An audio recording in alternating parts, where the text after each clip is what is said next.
I rank where the view is nothing less than phenomenal. For how I express and project from my abdominal. The only view better, both my daddy and my mama know. No living parents, my sons give me balance. My wife is my serenity, this mic is my identity. The world is foul enough, that's why I write without obscenities. Provoking danger with broken language and spoken anguish. Begging to get hurt, why would you ask to go through changes? Yes, Lord, life's a chessboard, master the angles. Control the tempo, be the one who holds the info.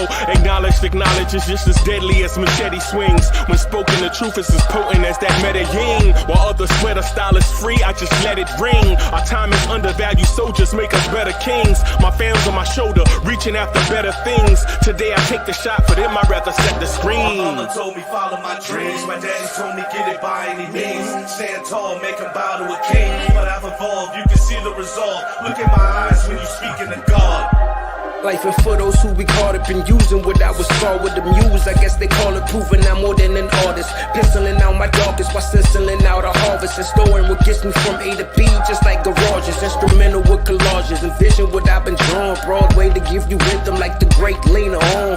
So bent on, found comfort in the storm. Find peace and on when you see them others perform. Organized chaos, I'll cast it like hey ya. Yo, party people in the place to be. What's good? It's the #1 Chief Rock Knick Universe, your main man, Uncle Freezy, and welcome to the premiere Knicks in the Nighttime show. Y'all know the joint. The joint where we come in and talk that talk the way that y'all like to have that talk to y'all. The Knicks at Night podcast is in the building. What's good, everybody? Daniel Berry Sports Highlights is in the building. Felipe 210 is in the building. Shout out to Texas. Shout out to the members. Will Salkin is in the building. Will Salkin, we got something for you, bro. We got something for you and the other members, man. I got you. We got an exclusive for the members. Peter C is in the building. Hit him up. What's good? Andios, what's happening? King Ribby is in the building. Allah Wise, peace.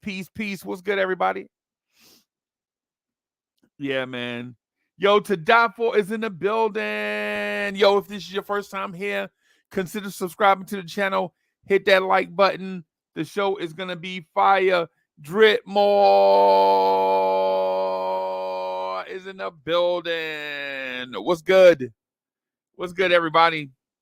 So welcome to the Knicks at Night podcast. Y'all know the deal, man. We're going to talk that talk the way that y'all like to have that talk to y'all. Y'all know it. Y'all already know what it is. Chef NYK is in the building. Salute. Chef NYK is in the building. Salute. Man. So we have the Golden State Warriors today on TNT. I'm excited about the Golden State Warriors coming to the Garden today, man. I'm excited about that. I think we at the Garden. So we at the Garden today, man. I'm excited about that, man. Excited to see get a true test. Rich Boy is in the building. What's happening? Let me see. I gotta check something. I need to check to see if YouTube is putting the merch store stuff up there. Let me see if YouTube is doing us right, putting our merch store stuff up there. I keep buying Knicks stuff off of the Knicks thing. I need to make sure. I need to find out if our stuff is showing up too. So how y'all feeling out there, man? How y'all feeling? All these injuries and stuff going on, man. How y'all feel about the season? Are y'all nervous? Listen, I'm gonna read comments for a little while, man. So if y'all got something that y'all want to talk about, man, put it in the comment section so that I can read it. If you're talking to me, just put at me, right? So I just won't think it's something general, right? Just at me and at Freezy or something.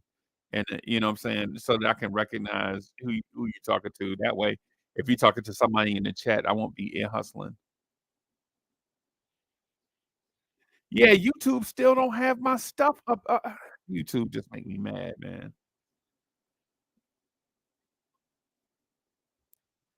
YouTube don't have our shop up there for some reason. I gotta call YouTube and make sure they ain't bugging.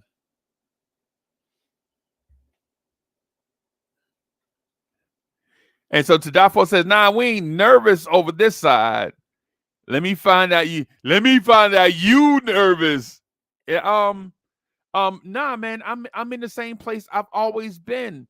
This place right now, when Randall and OG Anunoby first injured themselves, or when their injuries were first uncovered, I was telling a lot of people in Knick's universe that I was a little nervous because I think this may be deep sixing our season.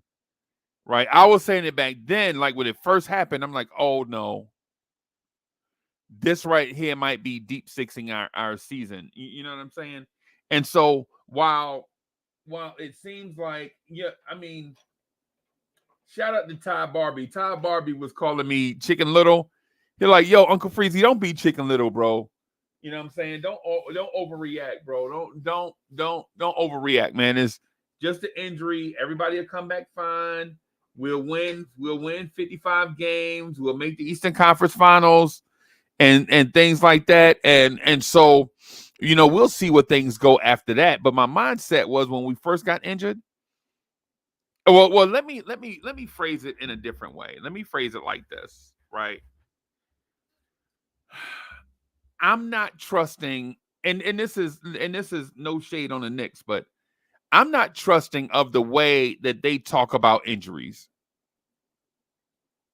Right? I've never been trusting about the way that New York teams in general, all of them, right? The Mets, the Knicks, the Yankees, the Giants, the Jets. I've never been trusting of the way that they disclose injuries, right? The only injury that I was totally confident, Jet Life for Life is in the building. The only injury that I felt like New York sports teams were totally upfront about was when Aaron Rodgers tore his Achilles. When Aaron Rodgers tore his Achilles, I think the Jets were probably as upfront as an organization could be about an injury, right? But all the other injuries, the New York media tends to handle injuries a certain way, and I understand it's because of the market that these teams occupy, right? I understand that, right? That you can't just say, you can't speculate to the media because the New York media is like a runaway freight train when it comes to injuries, right? The slightest little thing, the New York media is like a runaway freight train with it. Is that the lighting on this thing? This thing is looking weird, like it's got something on it. It may just be I think it's the light on this thing. It's looking faded right here for some reason. I was thinking it's faded, but it's not. It's just the light. Mr. Chill is in the building. And so when the injuries happened, I was thinking immediately when the OG Anunoby thing, when he missed the second game, right? This is before we knew he had surgery. I was telling people off rip, and I think I may have said it. I think I may have said it on the Knicks at Night podcast. Yo, Allah Wise is in the building. Salute to the Saint.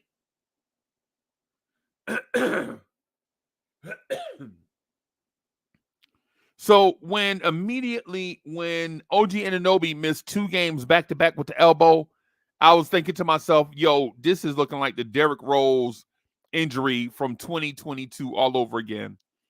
They really ain't saying nothing. They're not really disclosing like that. They're not really talking to the media about that. It's more like a game time. And so, in case y'all don't remember, y'all remember the RJ Barrett migraines?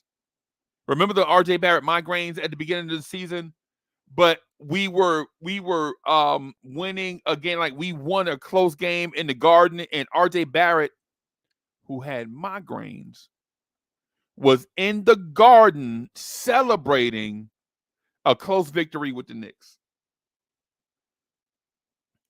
And right then I knew off rip that RJ Barrett was not having migraines, right? Because if you ever had a migraine, you already know, going to a basketball game with lights and music and all that stuff.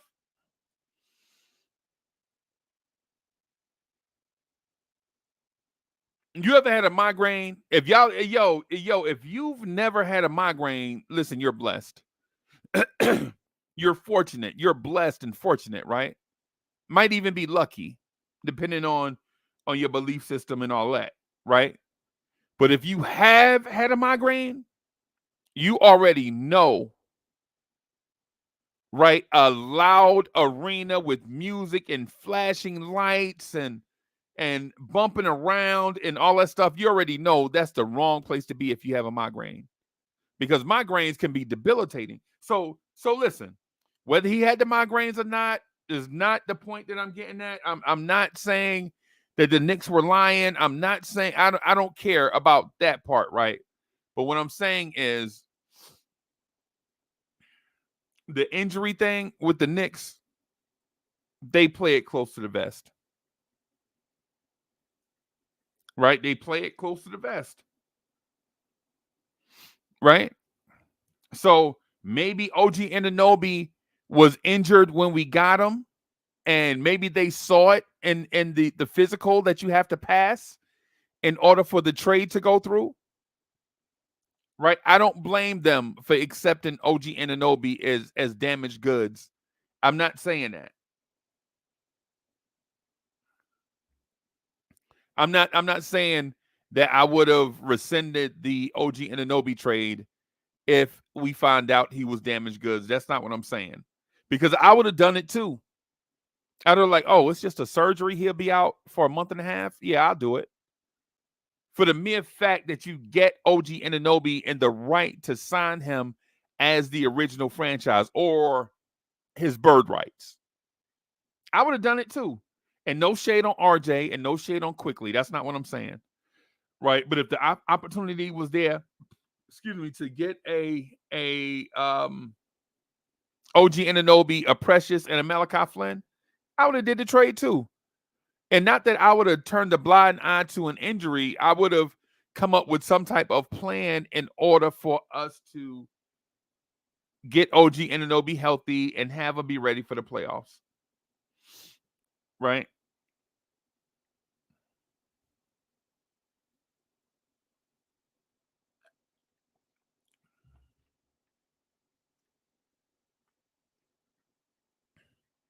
King Ribby in the building. Sherwin is in the building. Yo, Sherwin, I clipped your thing, man. I put it on X and Instagram. Yes, without your permission. Yo, I took Sherwin, your comment was so the thing is, and I'm a little jealous, right? I'm a little jealous of Sherwin because Sherwin said something was going down the road that was so dope that I had to kind of use some of his content. So Sherwin, I just put that out there as appreciation for you, brother.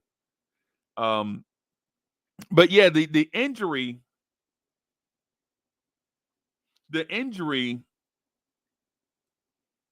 thing with OG and Randall, when I heard about it, I immediately told the inner circle. Like I told, I think I may have said it on the Knicks at Night podcast, but then I told the inner circle, like, yo, I'm nervous about these injuries because of how the Derrick Rose thing played out, where they said, it's just a cleanup surgery from off-season surgery, right? And then it turned into, he's got a slight infection in the thing, and he'll be back around Christmas. And then it's like, he just had a setback, right? And then it'll be February, but we didn't know he was going to be out for the year. Same thing with Nerlens Noel. Nerlens Noel is having an injury, a knee issue, and we were trying to. And Nerlens Noel, in the first year of that 3-year, $10 million contract, played 26 games with us.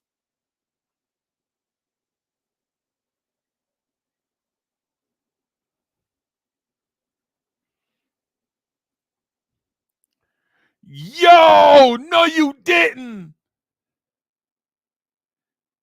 Oh my God. This is why sometimes, man, are you serious? Felipe 210 just hit me with, oh my God. Did you just hit me with the crossover?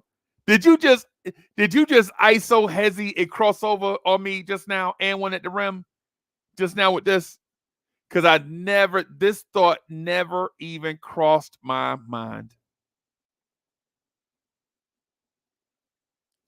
Wow.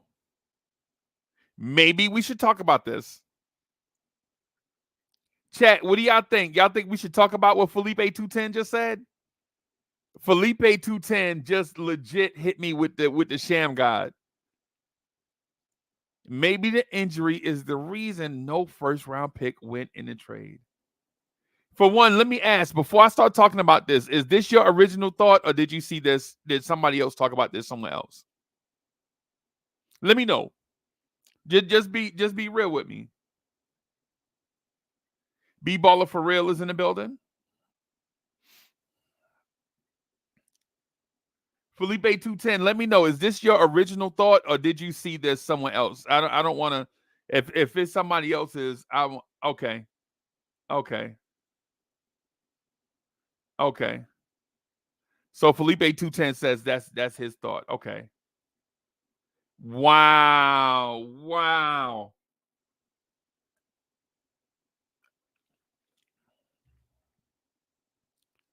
I think this might be the comment. No disrespect to what Sherman and B-Baller for real said yesterday, but this might be the comment of the week right here. Chat, what do y'all think? When y'all see this, tell me what y'all think. Maybe the injury is the reason why no first round pick went out in the trade. My mind is blown right now. I ain't even gonna lie. I ain't even gonna hold you. I ain't even gonna hold you, bro. This right here, I gotta write this time. I gotta timestamp this so that I can clip this later on.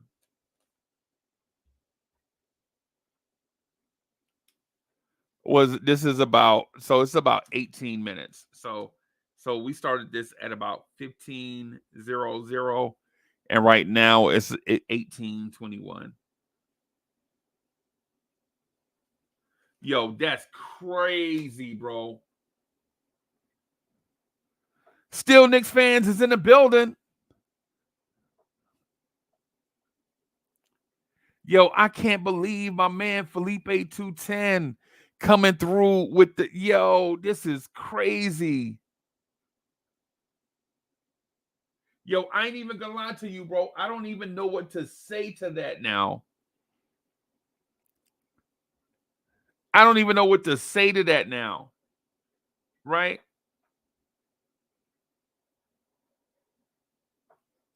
I don't even know what to say to that, bro. I need some time to process this. And this is why I love reading y'all stuff in the chat, man. Like when y'all put fire thoughts in the chat. It's the reason why I'm polarizing in the chat. Like some people don't like me calling them out in the chat, but they say weird stuff.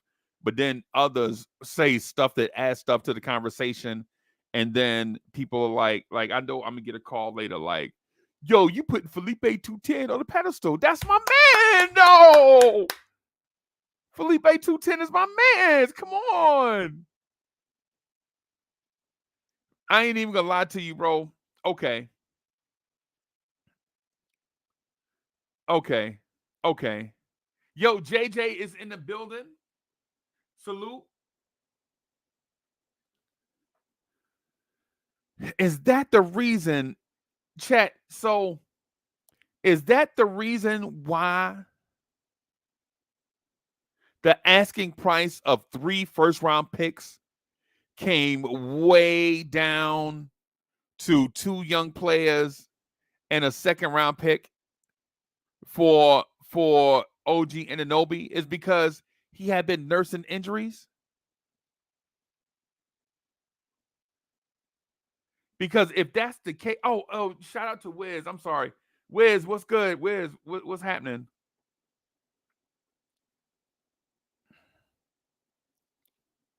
So is that the Mega is in the building? Call Mega's in the building. What's good, man?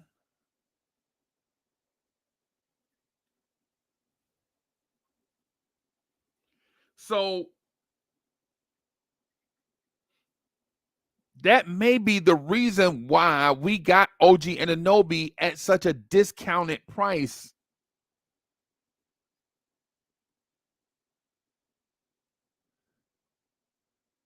I'm not even gonna lie to you. I wish somebody was up here smarter than I am. I wish somebody was up here that can break this thing down with me, man, because Felipe 210 legit has the most talkative dude on the planet at a loss for words.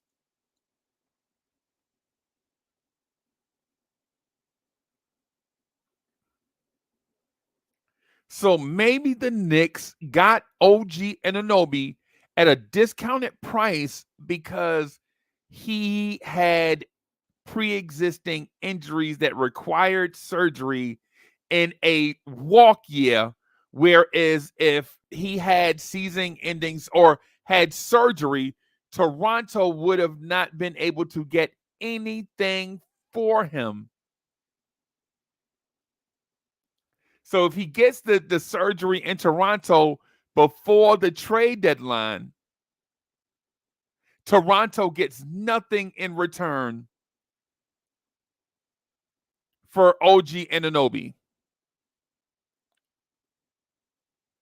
But the Knicks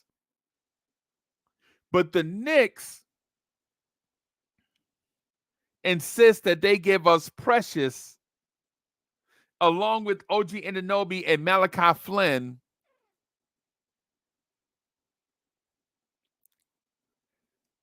Yo, I think both of these teams got off. I'm gonna give credit to both sides on this one. Right? Because don't get it twisted, right? Toronto got a haul. Toronto got a haul for OG Anunoby. Let's not get it twisted, right? They got RJ Barrett, Detroit's second round pick, and Emmanuel Quickly. So it's not like, let's not do woe is me for Toronto, because Toronto got a haul for OG Anunoby. But the Knicks also got Precious Achiuwa as insurance in the OG Anunoby deal. Are you serious? So the Knicks may have known, and listen, I'm only speculating. This is tinfoil hat. It's all due to Felipe 210. Felipe 210 with the dope comment. You know what? Yeah, this is crazy. This right here is bananas.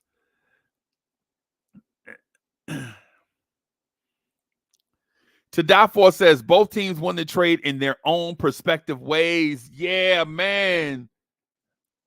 Sherwin says IQ and RJ are average players. Precious is a better team player than RJ and IQ. Yeah, and that may be so. That may be so, right?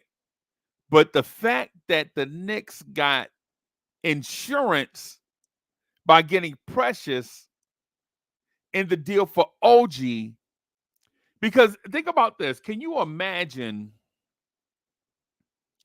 what Knicks fans would be saying right now if OG Anunoby had gone out and is out 6 to 7 weeks with elbow surgery, and we had no plan B for him.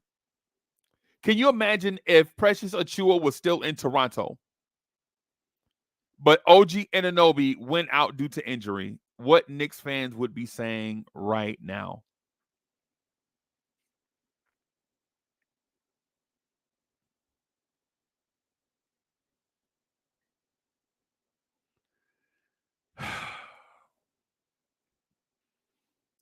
See, this is what makes this show so dope.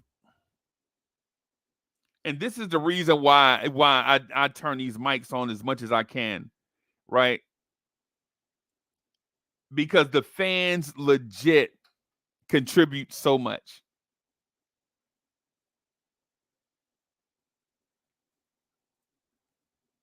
Andio says Knicks Twitter would be going crazy, and they're going crazy right now,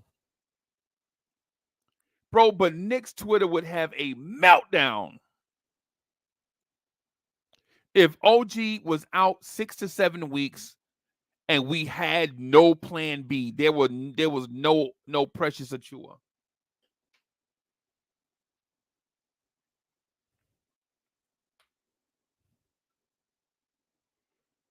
Can you imagine? Toronto was gonna move these guys anyway. Can you imagine Precious Achiuwa being traded to Brooklyn in that Dennis Schroeder trade? And we had no plan B?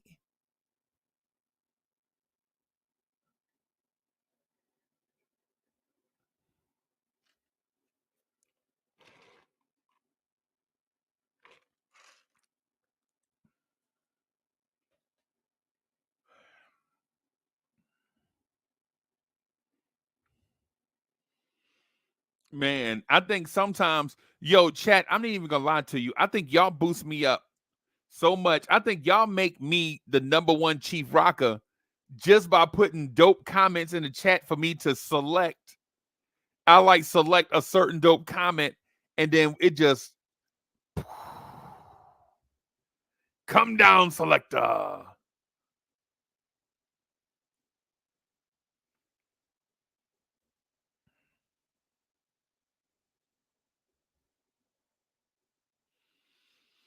Man. So the Knicks legit get OG Anunoby at a discounted price. They get Precious Achiuwa as injury insurance. They get Malachi Flynn as a trade chip. And everything works out for both sides. In theory. Now, neither side is going to win a championship with this trade, right? But in terms of a win-win scenario,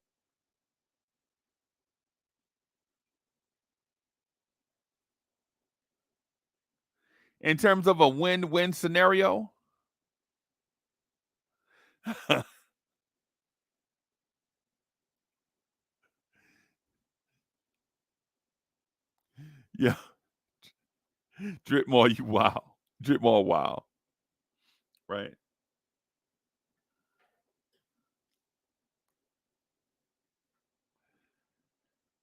Oh my goodness. Oh my goodness, man. So here we are. And now that Felipe 210 has pulled back the layers a little bit just with an insightful thought. Like Felipe 210 wasn't in the chat raging, going crazy. Like Felipe 210 wasn't in the chat like, yo, read my comment, man. Read my comment. Felipe 210 wasn't in the chat screaming in the chat. He just said, hey, man, you ever thought about this? Wow. And Sherwin says, yeah, I saw your previous comment. He says, I thought Precious was going to be a top 5 draft pick. Yeah, he showed that ability. I think he and Wiseman, either he and Wiseman or he and Duran, one of the two, some combination of either Duran and Precious or Wiseman and Duran or Wiseman and Precious. Some combination was at Memphis together.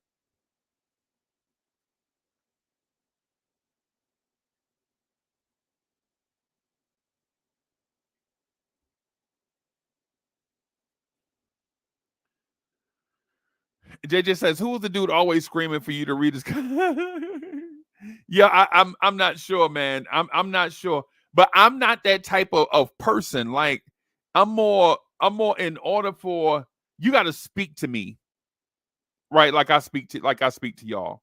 Y'all get after like 3.5 years, y'all understand how I am. You got to speak to me like you got to present yourself in a certain way. Like I prefer the gentlemanly approach. Like I don't prefer all the yelling and screaming and this is lit type stuff and all of that. And I know I run a lot of people off because I'm that way, but whatever. You know what I'm saying? And you got to give me time because I'm actually doing a show and I'm doing multiple things. So if I get to a comment, I get to it. If I can't get to the comment, I just can't because I'm doing, you know what I'm saying, doing multiple things at once. So it's like, you just gotta be patient with it. Right. It's just like how I respect you guys on that adult level, right?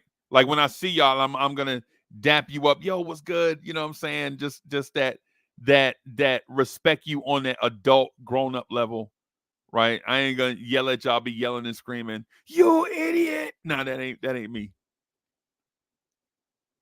Right. I like to do yeah, I know I rub people the wrong way because when people do that, I'll call them out, right? And then they get their feelings hurt, and they're like, Uncle Freezy said, "Yeah, I don't care." But you guys, let me let y'all in on something, and then I'll get back to the Knicks basketball stuff.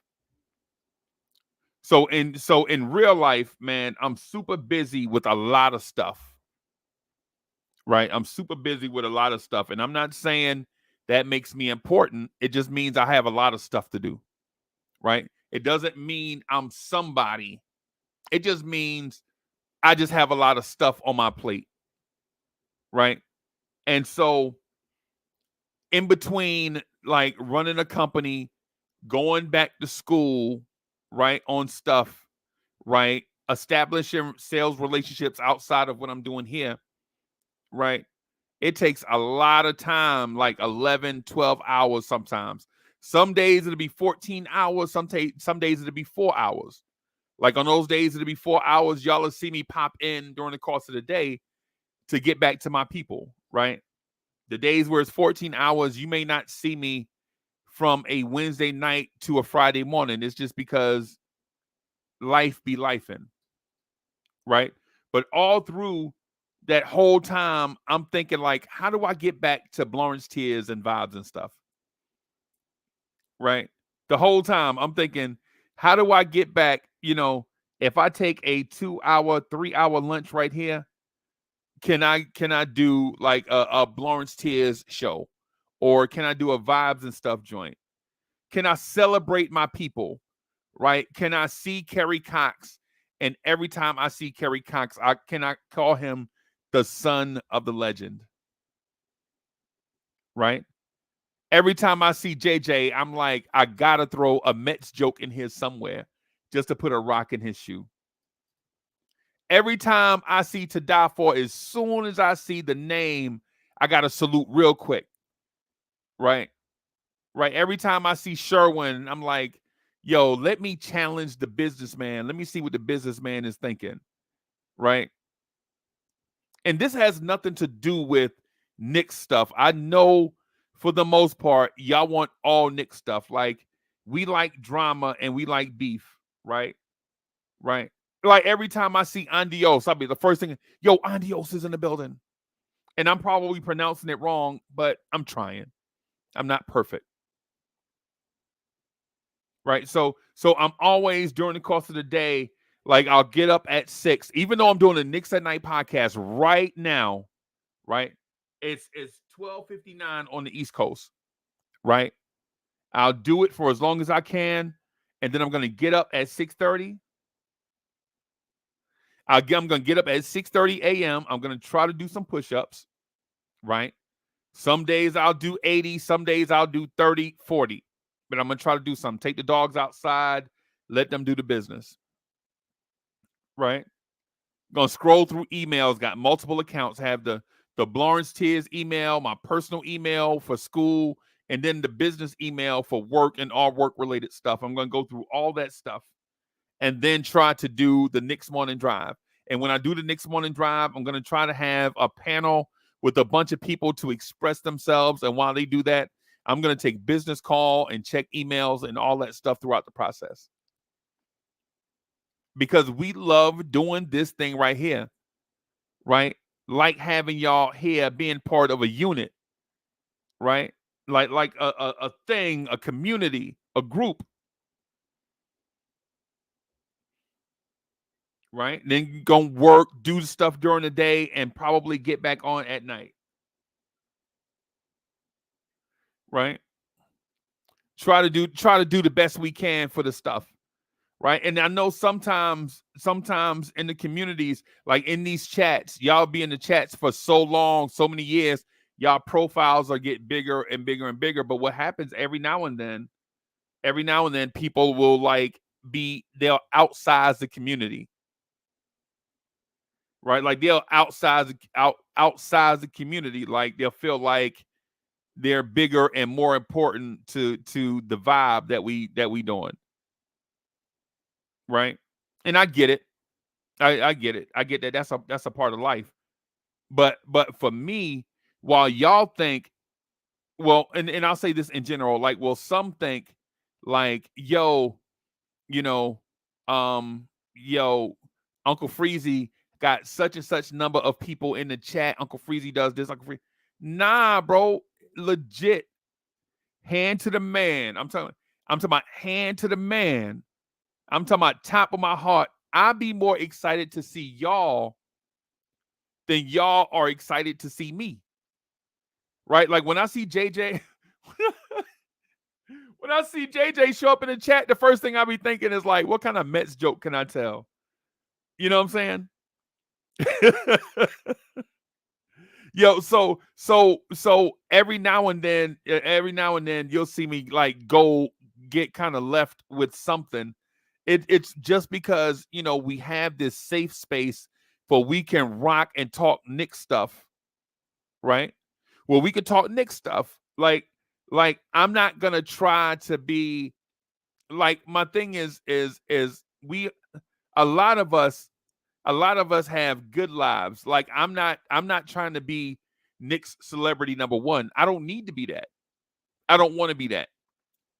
I don't want to be Knicks celebrity number one. I don't want to be the go-to for all Knicks rumors and news. I don't want to be that. I've told y'all that since day one when I turned this thing on. Right? I got a good life. I'm okay with going to Memphis and buying a suite and seeing a couple of Knicks fans like, hey, where y'all sitting at? Oh, y'all sitting in the nosebleeds? Yo, I got a suite up here. Y'all want to come sit with me? And word? Yeah, man. I got a suite already. It's already paid for. Y'all got to pay for your own parking or whatever. I ain't paying for none of that other stuff. Whatever y'all buy, whatever. But I already got a suite up here. It's a suite for 20, and it's only 5 of us here. So come on. It's what it is. The same way I share this microphone.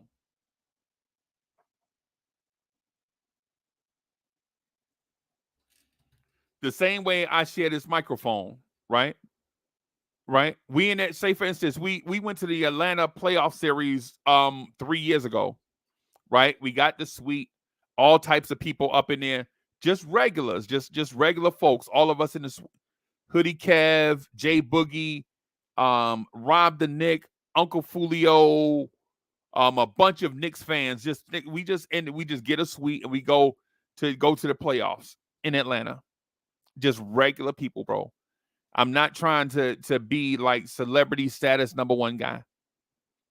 That's why when y'all hear my takes, when I'm telling y'all, like when I'm telling you, like, hey, Uncle Freezy has a thought about that. Or sometimes I don't have a thought, like what Felipe 210 said today. And I'm thinking like, yo, this is the first time I even heard anything remote to this. And that's the reason why I asked Felipe 210, is it an original thought or did he hear it somewhere else? Because I legit want to give Felipe 210 his credit for being thoughtful. Right? Just want to give that man his credit for being thoughtful, thinking outside the box. And there's no disrespect to anybody else, right? No disrespect to anybody else, right? Because as a man, I understand that other people can be smart too. Right. And as I treat the Lawrence Tears family as a family, as a real family, like all of y'all, like when I see y'all in different places, like when I see y'all in Orlando and in Atlanta and Charlotte, in DC occasionally. Like I don't see, for some reason, I don't see as many of y'all in DC or in Memphis or New Orleans or in other places. I generally, when I'm in Orlando, I see a lot of Knicks fans. When I'm in Atlanta, I see a lot of Knicks fans. When I'm in Charlotte, I see a lot of Knicks fans. In DC, not as much. Memphis, not as much. New Orleans, not as much. But in Miami, in Orlando, in Atlanta, y'all see me. Hey man, there go Uncle Freezy. And I'm, hey man, you know.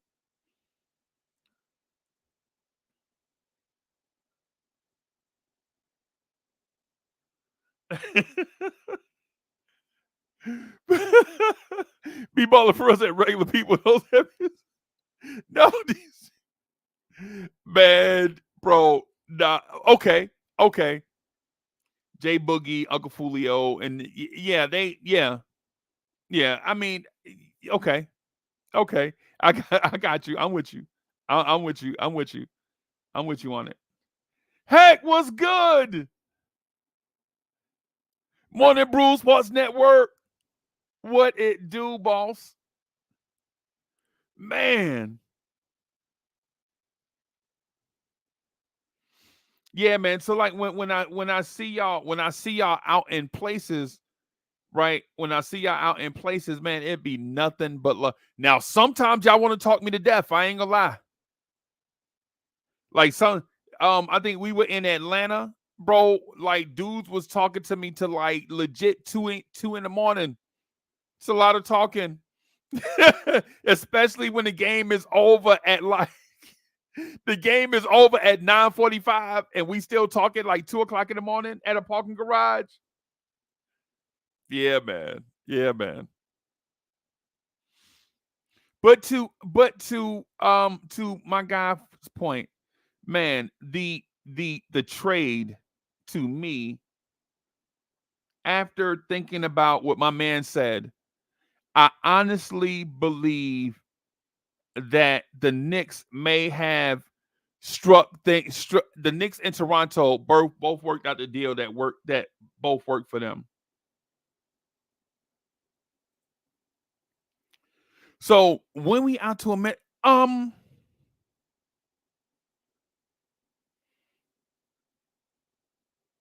let me think about that one some. Let me think about that one some. It'll definitely be after the Knicks season is over. It'll definitely be after the Knicks season is over. I got plans to do some stuff. I got so much stuff that we got planned. I got a thing with Soulfinger that I want to do. A thing with Coach that I want to do. A thing with Bully. We're thinking about doing summer league this year. Right? If the Knicks draft somebody, we're thinking about doing what's that MTV show? Remember the MTV show that had all those people living in one house? Yeah, know what I'm talking about? The MTV show where everybody was like living in the same crib for like 2 weeks or whatever it is. So we thinking about doing like getting an Airbnb in Vegas and just hanging out there for summer league. The real world, that's it. Be baller for real. You there you go. There that's it. So we're thinking about doing like the real world type thing in Vegas where we get Corey Lee as the chef. You know what I'm saying? Me and Bully on the entertainment. Rob the Knick probably come through and just do like a big Knicks type thing where we have cameras set up. I'll bring my I bring my production equipment out and we do like a real world type thing, like wake up in the morning, take a shower, go straight to the cameras and give y'all updates and all that stuff. Do the Knicks one. That's what we're thinking about doing. That's in a development type thing. But what I'd like to do is see if we can do it annually. Right. But the thing about it is when we planned stuff like this in the past, things fell through. Things fell through in the past for some reason or another. Ricardo Torres is in the building.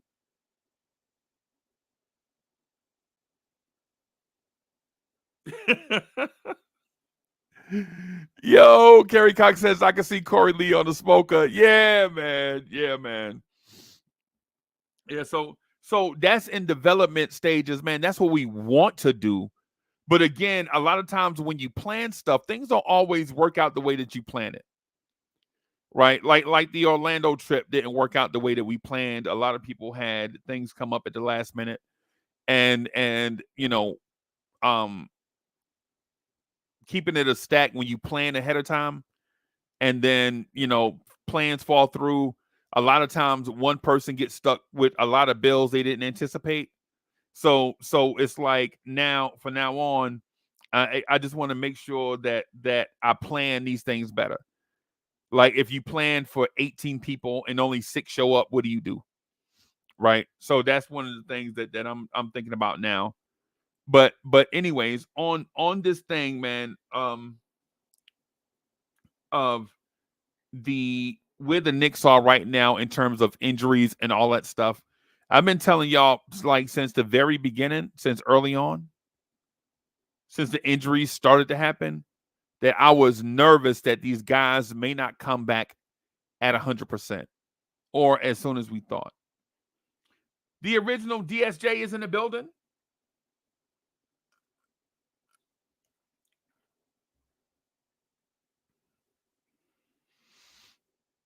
DSJ, I'm at that place, bro. People was telling me to relax. We should just tread water, bro. Yeah, you remember that, DSJ? You remember that? Cats was telling me, Uncle Freezy, relax. You henny penny, man. You know.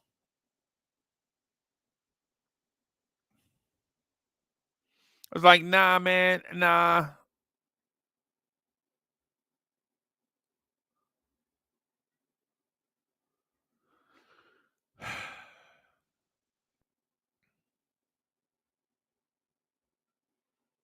I'm at that place, bro. Like, I'm at peace with it now, right? I really want the Knicks to win, but I'm at peace where I think I kind of projected where this would lead us based off past experience. But now I'm at that place where if it happens, it happens. If it don't, it don't,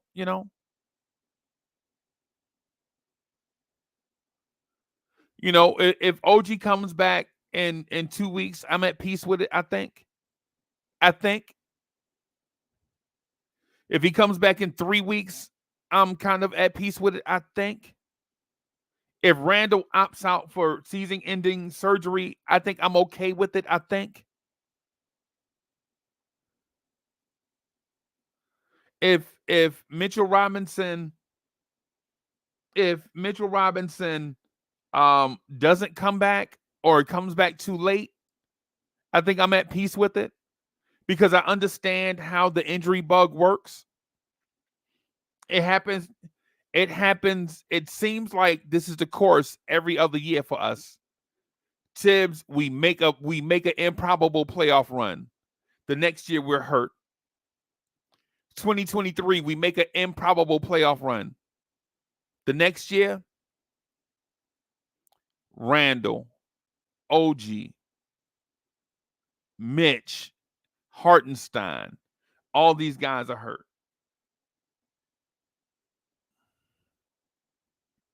And so think about it. Think about everybody. The first year with Tibbs, right?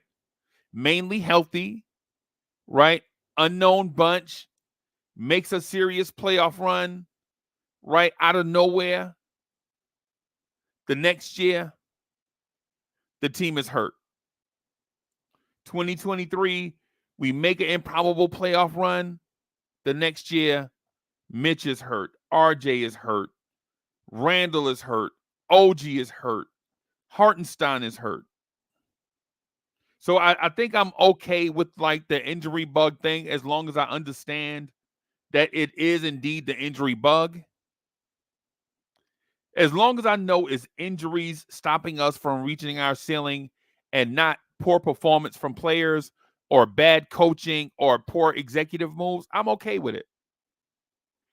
And I know it seems like I'm trying to give the front office a pass, the coaching staff a pass, the players a pass. No, what I'm saying is it's reasonable. In my mind, is reasonable to understand. It's reasonable to think that injuries can disrupt the most well thought out plan.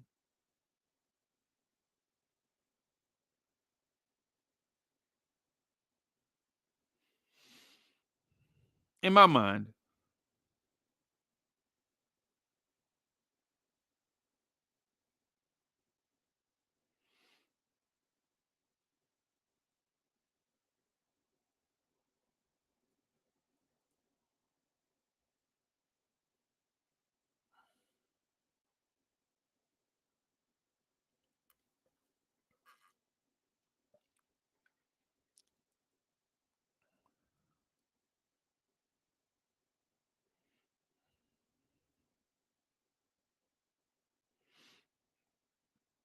DSJ said, and thank you to all the members of the channel too.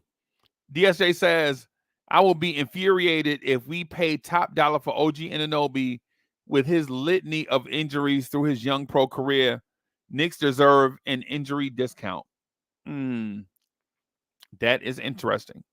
That's definitely a summertime conversation. That is interesting.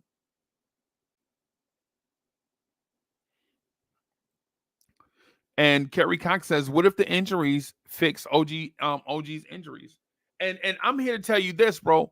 It don't matter. It doesn't matter what type of elite wing defender you get.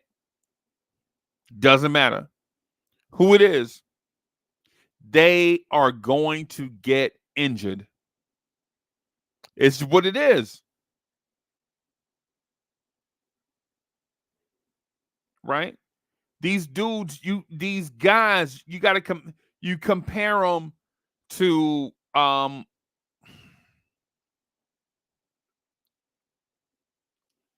these guys, you have to compare them to um extra large SUVs, right? Say these OG Anunoby types are like Suburbans, like Escalades, right? That's what they're like. They're like Suburbans, like Escalades. They're like Yukons, right? Right? They're very fast. You can go furniture shopping, man. Maybe you can slide a couch in there. Maybe go to the grocery store, buy a lot of stuff, pack up that SUV with a lot of stuff. It can carry stuff. You on the open highway, yeah, it's fast. You can get down on it on the highway. You can, and I'm not saying do this. I'm not saying do this, right? But you can get those big SUVs up to about 110, 120 on the highway, flying fast, right? You can get it to tow a boat. You can put a sofa on top of it, right? But the thing is, with those big SUVs, when you ask them to do multiple things, you're asking for that big SUV to break down eventually. Right? When you want to race that big SUV sometimes, and other times you want to pull a boat, you're asking for it to break down. And that's what these wing players like Kawhi Leonard, Paul George, Trey Murphy, OG Anunoby, these guys, when you're asking them to do excessive things on opposite ends of the spectrum and everything in between, you're begging them to get hurt. It's just what it is. It's not anything new. It's not anything new. It's the same thing historically. Historically, it's just what it is.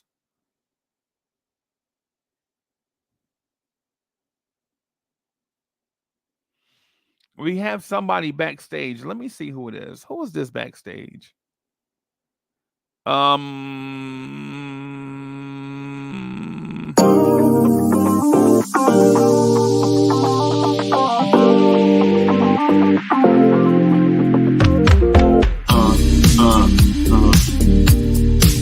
Yeah.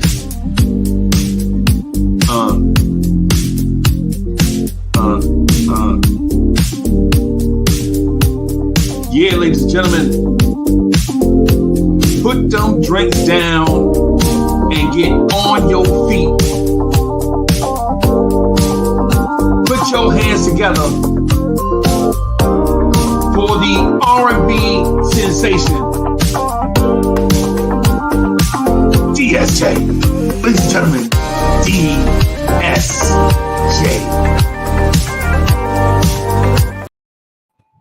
Yo. Yo, what's going on, Unc? How you doing? Salute to everybody in the chat, of course, and salute to you, Unc. I heard you say Paul George's name and a white falcon flew over your head. I'll say that one more time. You said you can't trust a man with two first names. What you say? You said Paul George's name and a white falcon flew right over your head.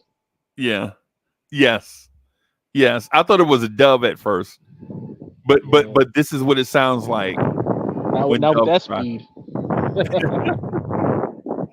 Yeah, man. Yeah, man. Yeah. They I heard an old man say that one time. You can't trust a man with two first names like Kawhi Leonard.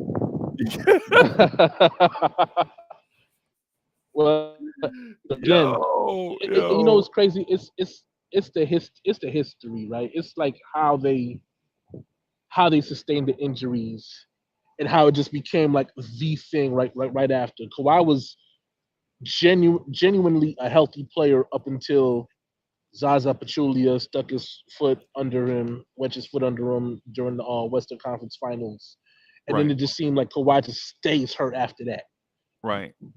Then Paul George goes out with the leg injury, the freak leg injury in Team USA scrimmage, and then it's like injuries after that. Right. Grant Hill. Yeah, you're gonna say Grant Hill too. Grant Hill was an above average defender before he got hurt with the ankle, but when he came back with Phoenix, I think he was a pretty good defender after that. Yeah, for sure. Yeah. But it's crazy. But like I said, the only thing, and that's what I was always saying, like the con to acquiring OG Anunoby, I wasn't against it in terms of the play. My concern was always going to be just that one thing, the injury history, because he has never played, legitimately has never played one season over 58 games. Right. And it's the times when he gets those injuries that's like, okay, you know what? I can see why Toronto didn't make it but so far after Kawhi Leonard left. Right. These injury history, these injuries, these litany of injuries, at some point it has to be discussed, right? Right. Because it's easy to do that with Joel Embiid, and okay, well, we know the potential is there. This is a fixable thing to a certain degree, where even when you miss games, you're not missing like a full third of a season or anything like that. Okay. A month at best. Okay. So we can pay you that franchise level money, especially because you're the franchise player. Right. What I don't want to happen is that we pay OG Anunoby franchise level money and we're guaranteed, hey, at least you got 57 good games out of him. Right. So it's a concern. It's not the end all be all, but it's absolutely a concern. And again, it's not like we're sitting here saying, well, it was just a couple of years. We're talking about his entire pro career. Okay. He's never been durable. All right. So I'm worried. I'm Yeah, worried. OG Anunoby, and people forget this, right? OG Anunoby as a high schooler was being compared athletically to LeBron James as a high schooler, Yeah. right? And then in high school, or I think it was college, either high school or college, he tore his ACL, right? And which I and think it it was and high it school. Yeah. yeah, and it robbed him of a little bit of that explosiveness, right? And then plus two, he put on weight, and I think that also kind of robbed him of some of that Anthony Edwards type athleticism. Yeah. And I think we diminish sometimes that we diminish athleticism. Our mindset about athleticism is different based on whether we see it on offense or defense, right? Like we watch OG Anunoby on a nightly basis, and he is one of the more athletic wing defenders in the NBA right now, right? But we don't consider him to be an elite athlete because we don't see him do it with the basketball. Right. And so it's one of those things where if he was doing Ja Morant stuff with no defense, we consider him one of the top athletes in the NBA. But since he hones his craft on defense and offensive system play, right? We think OG Anunoby is a nice defender, right? But what I would say to you is this, and not to dispute what you're saying because I'm with you in the value proposition, right? Like let's get the bang for our buck, right? For instance, Right. if OG Anunoby is 5 years, $200 million, so if he's $40 million, I need for him to do the elite athletic stuff and get me about 18, 19, 20 points a game on 40% from three, something like that. Right. Right. If he's 5 years, 200 million, I want to put him near that Paul George category. He won't be in it, of course not. Right. He won't be in it because Paul George is one of one. Right. And one of these conversations we're gonna have eventually is Paul George better than Scottie Pippen? Right. We're gonna have those type of conversations eventually, right?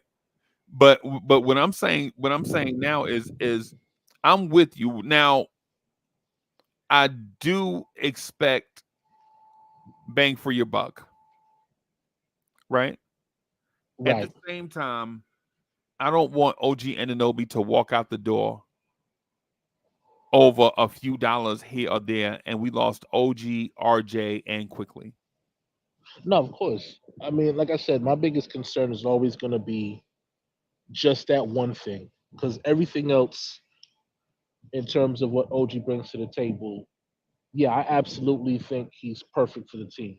Right. But with that in mind, yeah, I also expect for you to again consider what we're risking here as well. If you want us to build a good team, if you want to be a part of a championship core, you might have to take a little bit less money considering the injury history because again it's liability. Now if we offer some level of incentives, right, if the contract comes with incentives as far as the more then I'm saying, okay, this year maybe we can always work those type of leverages out in contracts. But that's my main concern, and it will always be my main concern with a player like him because Or DSJ. The thing is though, because I understand what you're saying, right? But also consider plan A, right? Plan A for OG Anunoby, not the Knicks. If you're an OG Anunoby fan and not a Knicks fan, right? right, Or you can hit the open market and be the top free agent in free agency. And teams will be legit bending over backwards to sign you to the max if you're OG Anunoby. If you're the San do Antonio you risk that? Spurs, And huh? I was gonna say, do you risk that considering that we might have him hit the open market so we can see what the market dictates for him. We have no other Because choice. again, I'm sure that every other team. You mean we as the Knicks, right? Right. Okay. Because again, I'm sure that the are the same as all these other GMs around the league may have as well. Right. Yeah, we're willing to pay you X amount of dollars, but we might have to shave off a couple of dollars because we need to make sure there's an insurance plan, and we can cover that insurance plan. So, again, it's just you know what I'm saying, just a thought process that I'm having. Like I said, because of the fact that I want him to stay, but I don't want to risk paying him such an immense amount of dollars. I mean, again, I'm already upset with the Josh Hart contract at this point because of the fact that he's a player with limitations, and at this point, I'm tired of giving money to good or average role The players. non-star players, right? You want your roster to be top heavy. At least more balanced, yeah. I think there's a way to balance it where But DSA, are we not balanced now though? Are we not? You not satisfied with the roster 1 through 12? No. Okay. No. So you want the roster to be top heavy then? If we could manage top heavy, and again, like the bits and pieces that we have, I think we can manage that. I think that's something that if it came down to it, like Jalen Brunson missing a couple of games shouldn't take us completely out of the picture against any other team. You know what I'm saying? And at this point, that's been my concern. That's been my worry. And it's crazy that again, like Randall's situation was a freak accident, so I don't think that's a situation where we have to, you know what I'm saying, kind of, you know what I'm saying, cry, you know what I'm saying, clutch our crucifixes and pray that he doesn't get hurt again or anything like that. Right. Mitchell Robinson, for the most part, has been injury prone. The ankle has always been a problem, but we've never seen him miss such a significant amount of games up until now. Like, I think the worst part of it was the 2021 season when he was out during the playoffs against the Atlanta Hawks. Yeah. And he played about 2/3 of the season at least. So yeah. So his freak accident too, man. Mitch's freak accident too, because man, he's stepping on feet. And remember the hand thing and the ankle. Remember Mitch, the 2021. Remember he had 2 injuries on the same play. Remember he hurt the wrist, the severe wrist sprain, and the foot injury that had him out for the year at the same time because he got his hand caught up in Robin Lopez's jersey. Right. But the OG Anunoby thing is this. And I'm asking to think about it from an OG Anunoby perspective. If the Knicks play hardball with you, right? Why not just test free agency? Right? I mean, right. You know, it's one of those things. Teams like Oklahoma City have dead money contracts on their book. For instance, Oklahoma City has the contract of what's his name? Gordon Hayward on their books right now, right? At the end of the season, I think that money will come off, right? They can legit slot OG Anunoby right into that spot without blinking an eyelash. Right? And if you're the Knicks, do you take that chance? You can't take that chance. Right? Because you saw in January what a team can look like with a healthy Brunson, Randall, and OG together. Yeah, that's a fact. And this is without Mitch. This is without Mitch, right? Without Mitch, the Knicks look like the best team or the second best team in the NBA because Cleveland was also hot at the same time. Right? They look like the best team in it. They look like they could knock off the Celtics in 6. Right? Are you going to risk OG Anunoby leaving and signing with the Brooklyn Nets or the Washington Wizards over? I'll tell you one thing for sure. If we're talking about the Brooklyn Nets, it had to be a sign and trade situation. There's no way, and I think that's the biggest thing. I'm not letting him walk out the door for nothing. At least at least if we're gonna make a trade, I mean, or if he's gonna leave, it'll have to be a sign and trade. I couldn't afford to see him walk. But like I said, my main thing is just like I said, I just want to have enough money to pay everybody. So a respectable salary without being overboard. Because again, I'm tired of overboard. We've done that at least what Evan Fournier was an overpay. Right. Nerlens Noel was an Carlos overpay. Noel was an overpay. Alec Burks was an overpay. Kemba Walker was an overpay. Austin Rivers. Well, I mean,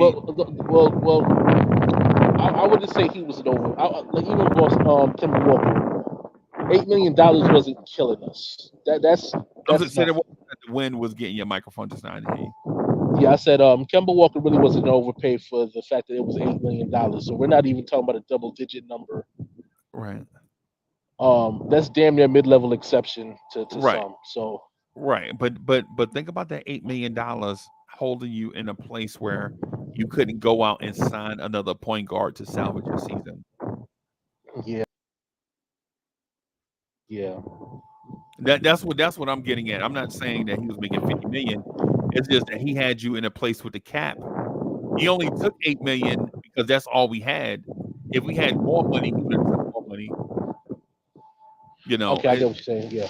So, but my thing is if you're the Knicks, you can't. If you're a Knicks fan, you can't expect every player to take a discount just because you're the Knicks. Right? Because Jalen Brunson took a discount, right? Remember the contract Jalen Brunson is on right now is insanely below market value, right? The next time when he gets his contract extension, you think he's going to take below market value money? No. Right? Julius Randle, the next time he negotiates an extension, will be a 3-time All-Star. Right? Will you expect Julius Randle to take a haircut again just to stay with the Knicks as a 3-time All-Star? No, you can't expect that. You can't expect OG Anunoby to take a hometown discount when this is not even his hometown. Right? OG Anunoby played all those years in Toronto. Right? This is one of those things. Something to consider, something to consider as we go forward is not the fact that everybody that comes here is going to take a discount because we are the Knicks. In the grand scheme of things, the Knicks have, and this is my team I'm talking about. I'm not just saying this just a poo-poo on my squad, but in the grand scheme of things, the Knicks hadn't done anything in the NBA in forever. And to expect people to take discounts just because it's us, I think may be a bit dreamy.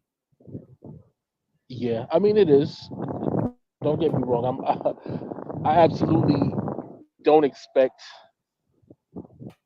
the Knicks to kind of penny pinch, but again, I just want them to bear in mind, and I want OG also to bear in mind that in order for us to win, your best ability is availability. And that's got to come into play at some point if we're talking about building a championship contending team.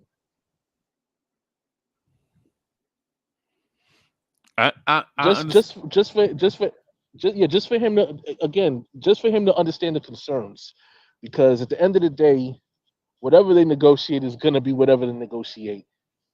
Right. But I would hate for them to sit there and say, "Yeah, $45 million for him." Yeah. I mean, I get it, right? But who are the NBA the Denver Nuggets are the NBA champs right now, right? The defending NBA champs, right? Right. Bro, 2 years ago they gave their Michael Porter Jr. the max.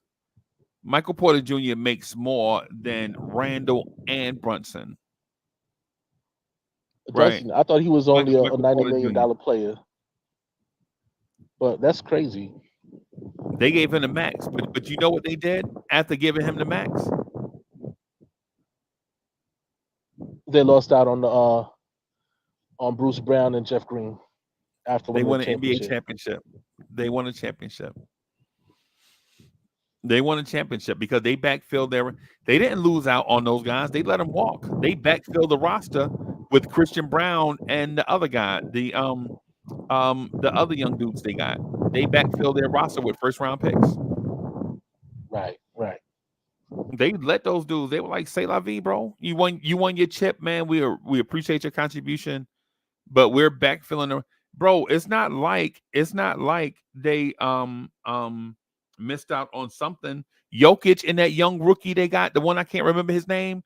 They're doing commercials together. Jokic and the young dude, they do a little horse commercial together. You know what I'm saying? I think y'all have seen Right. it, right? Yeah, for Yeah, sure. yeah. And so the thing is, and Kerry Cox says Denver not repeating, bro. They don't have to, bro.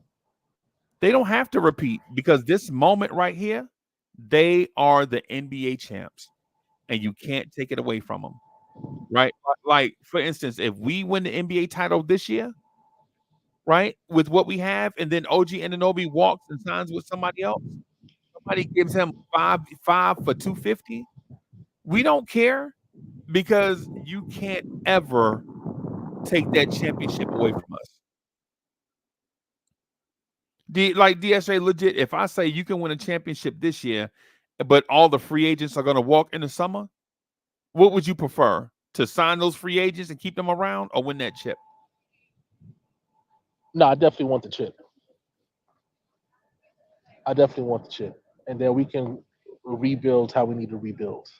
Yeah, yeah, yeah. You can trust the front office if they built a championship contender once, they may have the potential to do it again. They may. They may not. They may. Maybe you were lucky, right? Maybe you got all the good cards. Maybe things fell your way or whatever. But what we do All the know stuff. is when you win that Yeah. championship, they can't take it away from you, bro. No matter how you got it. Yeah, I think that. Yeah, we'll definitely celebrate in June at that point. I think New York will probably be the fullest it's ever been Yeah. at that point during the summertime. Yep. Yeah. It's one of those things, bro. It's one of them things where I think the OG and the potential star that's headed our way conversation, I think it's a nice thing to talk about. And I'd like to talk about it too, right? But it means in my mind that I have to fast forward past what's happening right now, right? And if we well, let me ask you this. Are you giving up on this season? No, I'm listen. I've never put my eggs in a basket of a season or anything like that. I've always been one game at a time. Right, right. Continue to be that way because the fan has never been championship or bust or nothing like that. My whole thing has always been continuous improvement because we're a team that was just what 4 or 5 years ago a lottery team, Right. and outside of the season, the 2021-22 season where we missed the playoffs, we've you know what I'm saying that was again due to a litany of injuries and that was just a crazy season, just a problematic season overall. Right. But nothing where I'm holding it against anybody or that anything has changed my mind. I'm still one game at a time. I would just want to see continuous improvement from player 1 to player 15. That's really it. Right. Right. But it sounds like to me though, I'm not gonna lie to you. I think you are in the camp where you feel like we're one player away from being a championship contender. That's what it sounds like to me. I believe so. With the roster that we had, I've always had that. There's not a legitimate 1-2 punch at this point. Okay. Just again because of the fact that Randall is out, the OG is out, so it's like okay, now this really kind of highlights how much we need that secondary star on the roster to play alongside Brunson. Right. Um, and that just might be again more of a personal thing. You know what I'm saying? Personal preference. Um, because again, like I said, the biggest thing that I've seen has been the improvement of players, whether it's bit, you know what I'm saying, bit improvements or just like, wow, this guy's really showcasing, you know what I'm saying, why he's worth the money. Dante DiVincenzo, um, for the uh, shows exactly why, you know, again, with his shooting, um, he was a really integral part in the Bucks and also the Golden State Warriors winning the championship as a role player. He played his Right. role well, Right. Right. and I think it's just that even with the Knicks, I think his role increased and it got better. He got better. Right. So now it looks like so now it looks like we got him at a discount as well. Right. Yeah, Dante definitely. I could see that with Dante. I could see that with Dante. But my thing is though, if I'm being honest, and this is just me thinking basketball out loud, right? This is not me being a Knicks fan, just thinking basketball out loud. If we were to acquire a megastar, where is that player going to play? What position is the upgrade? Mm. Well, as long as we could keep Dante, I think it would. I think it would be the shooting guard position, Right. and Dante just becomes the impact player that Emmanuel quickly was off the bench in terms of his scoring and his ability to, get open looks and stuff like that. Okay. Because I mean, we have Okay. him for years. It's not like okay, it's a one-off and that's it. Like we have him locked in for another. Another 3 seasons after this. Right. So I mean, and bringing somebody again that you might consider an upgrade to him at the shooting guard position. That would, I mean, again, it puts us in a, it answers a lot more questions Okay. because, of course, again, if you know me, you know that I've been a Donovan Mitchell fan since his rookie season in Utah. Right. On the roster, was kind of the goal that I was hoping for that in that summer. Especially when the conversation was, we're looking at Brunson, who is oddly enough a player that I wanted to trade for during that season. Really? Yeah, Okay. Okay. I just felt like again because the whole contract situation where he didn't get extended. The worst thing that happened was that Luca got hurt, Right. and then it allowed Jalen Brunson to actually showcase his ability to lead the team to wins. Okay. Because I think if it wasn't for that, I think he would have been on the trade market, and we probably would have swooped and got him, been able to pay him. You know what I'm saying? Exactly what we paid him. Right. And then that still would have just allowed us to have enough room and leverage to go out and trade for somebody else without the worry of okay, well, Now that we have Jalen Brunson, we can't let him go in the offseason. Right. Okay. Hmm. Okay. Man, I'm in a spot, bro. I'm in a spot with you where I think I'm with you, but I also don't necessarily want to disrupt the apple cart, so to speak. You know what I Yeah, mean? yeah. But is this team good enough? Is this team good enough to win with just improving around the fringes? Like, is this team good enough with Brunson, DiVincenzo, OG, Randall, Mitch, Hartenstein, Precious, Bogey, Burks, Hart, and Deuce? Is that a championship level team? It doesn't sound like it out loud. And I personally think it is. Right. I think that team outside of the bench, I think okay, so my opinion is I think we undervalue what Julius Randle brings to this team. Right?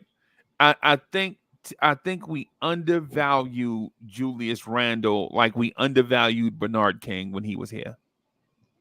Right? Oddly It enough, I think that we've finally. I think the entire Knicks nation has finally seen the value in Randall. Right. right. And for me, I'll be honest enough to say that it really took that All Star season, the first All Star season, for me to look at him and say, okay, well maybe he's not a bust. Maybe this wasn't no handle Randall. Maybe this isn't dubious handles. As all the nicknames that we classified him with, right? Um, Right. Right. it took that Herculean effort for him to showcase that, from at least in my opinion, that this wasn't the consolation prize. Okay. This wasn't the participation trophy Okay. um, over the Kevin Durant, Kyrie Irving whole thing. You know what I mean? Just because the bigger names were available at a time when you rarely saw that. You Okay. know, teams are already like, and let's be honest, a lot of times when these reports came out that such and such was available, you also heard already that he took the meeting before the season ended with the team that he ended up playing with. You know what I'm saying? They talked about how LeBron was looking for houses in Los Angeles before he signed the Los Angeles Lakers. Right. Right. You heard the interest in pairing Steph and Durant before KD made the decision. So it was like all these conversations already existed, but the opportunity to get somebody of that caliber on a team that was again starving for anything that resembled winning, even if it was on paper, like we were salivating at that opportunity. Okay. Okay. I mean, crying out loud, we were glad the moment that we were losing. Okay, well, at least we get Zion Williamson this draft. That was the conversation. I want to say this to the chat. If you look at Jalen Brunson's game log, out while Julius Randle is out, man, Jalen Brunson in the month of February is shooting 30% from three in February, right? And unless he has a Herculean effort, right? Unless he goes something bananas like 15 for 20 tomorrow, this will be one of his, or today, this will be one of his worst 3-point shooting months ever, right? As a Nick, I mean, of course, I just want to keep things in perspective. As a Nick, and that dip in production correlates directly on the same timeline that Julius Randle was out, right? The Julius Right. Randle game. Think about this, everybody. The Julius Randle game. Julius Randle got hurt January 27th on a Saturday, right? We blew out Miami. He played 38. He played a ton in that game. In that game, right? In that game, Jalen Brunson was 4 of 8 from three, right? And since that game, Brunson has 2 games of 4 or more 3-pointers made. 2 games, right? And it's not like he stopped shooting the three, because he didn't stop shooting the three. He still averaged 6.5 threes a game during that stretch, right? So Brunson, the gravity on the floor from Randall directly impacts Jalen Brunson, right? Now, am I saying Jalen Brunson is not a great player? Absolutely not. Absolutely not. That's not what I'm saying. Right? What I'm saying is since Julius Randle's injury, Jalen Brunson is shooting about 47% from the floor, right? And for the most part, he's shooting 49% from the floor. Remember, Jalen Brunson's a 50-40-90 candidate, right? Without Randle, he's shooting 47% from the floor, right? 47% from the floor, 30% from three, but his free throw percentage has skyrocketed. He's shooting 88% from three in that stretch. So what does that tell me? It tells me teams are smothering Jalen Brunson now that Julius Randle is not here. What it also tells me is Jalen Brunson can carry a team by himself, but don't expect him to be hyper efficient. Right? Since the Randle injury, and hold on to your seats, everybody. Since the Randle injury, right? Jalen Brunson is taking 25 shots a game. 25 shots a Carmelo Anthony would be jealous of all those shots. Right? Yeah, four shy of his of his average. Yeah. And so I'm not saying this is not an indictment on Brunson. Right? Remember, this is not an indictment on Brunson. This is not. Y'all know Brunson's my man. What I'm saying is, in Randall's absence, nobody else has stepped up to be a consistent first or second scorer with Jalen Brunson. Right. Right? Nobody else on the team. Jalen Brunson is forced to take more shots because we don't have another shot creator on the roster. I think it's the reason why they went after Bogey, because they noticed this. They needed a short-term answer shot creator while Randall is out.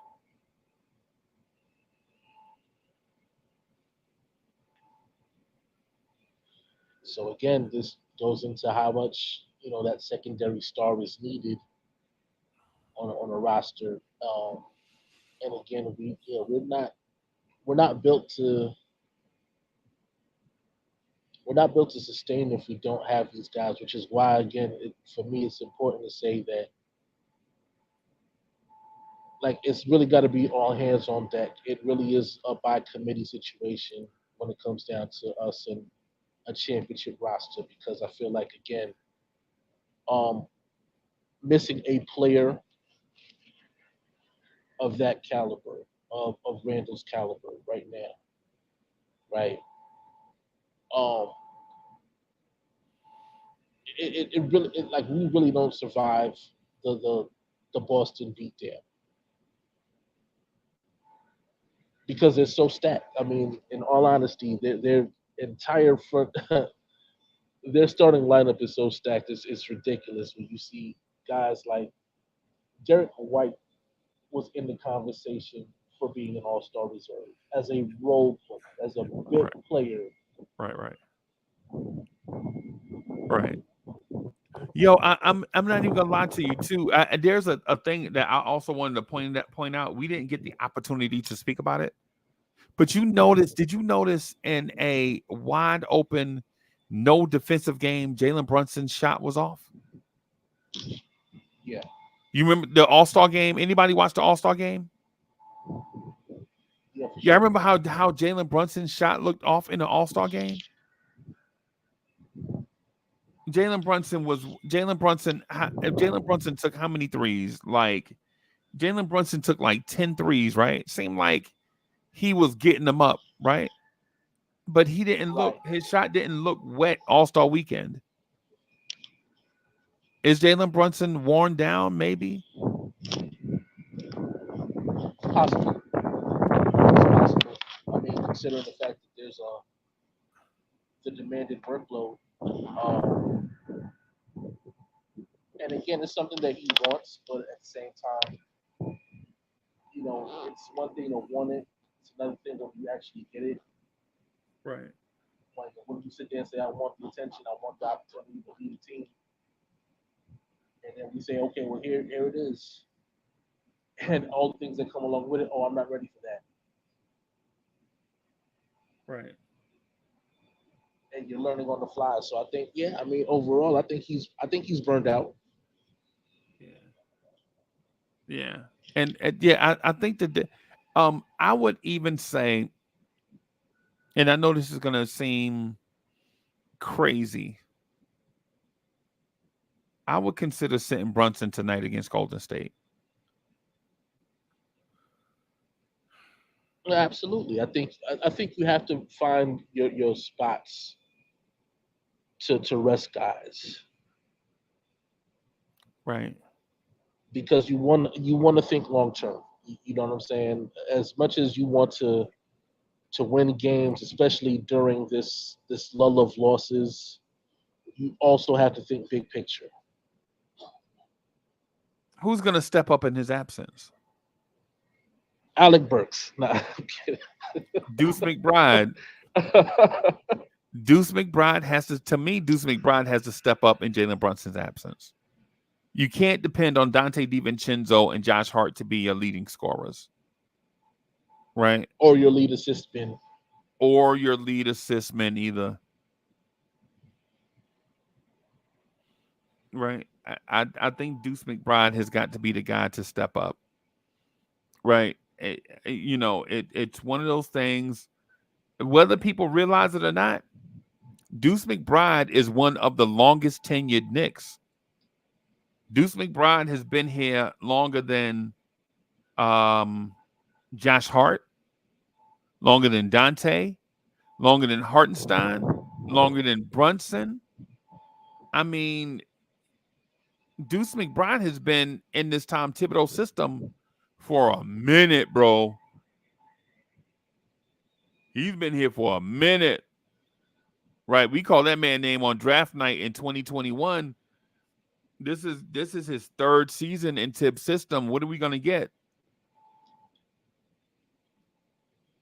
I think Deuce has got to grab the bull by the horns and be the Knicks version of the Chicago Bulls Kobe White. Y'all remember how Kobe White looked like he may be a bust in Chicago? And then after a while, he just took off this season. He just took off. I think that may be what we have to expect from Deuce. Deuce, if you watching, bro, come on, bro. We need you, dog. Learn to consistently get by a defender. Yeah, we need that. His ability to pass in traffic, we need that. Yeah, because I'll be honest, it's looking shaky out there. Just last game, like I'm watching him struggle to get past Grimes. defenders. This dude was struggling to get past Grimes, and I know Grimes is a pretty good defender, bro. The New Orleans game, I can't. And listen, the New Orleans game, I'm throwing in the trash, right? Because they have a roster built to be our kryptonite. They have long, bouncy athletes at every position. And so the Deuce McBride thing, I knew it off rip. You know, I'm gonna be honest they with were you. going to guard I'm him still, with a 6'7" guy that was just as athletic as he is. I'm still fuming about that draft. I can't get over how many picks we had with the opportunity to move up and to And again to get answer Trey the Murphy, one. you couldn't package God, 19 and 21 to go to 17. God, Bro, come on, bro. You already know. You already know how. I wanted Kai Jones, Trey Murphy, and Trey Mann out of that draft so bad I couldn't. I just couldn't. I just couldn't.